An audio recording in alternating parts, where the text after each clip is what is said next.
అందరికీ వరమహాలక్ష్మి శుభాకాంక్షలు. మా ఇంట్లో పూజ అయితే కంప్లీట్ అయిపోయింది.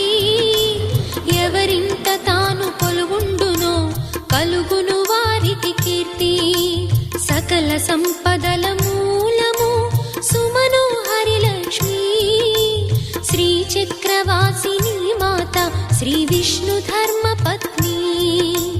తనని నమ్మిన భక్తులకు దరిద్రమును బాపు.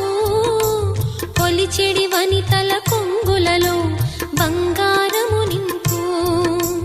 అష్టలక్ష్ముల రూపున అవతారం దాల్చినది. కష్టములను తొలగించగా భూమిలో వెలసినది. లక్ష్మీదేవి కథ శ్రీ లక్ష్మీదేవి కథ. లక్ష్మీదేవి కథ శ్రీ లక్ష్మీదేవి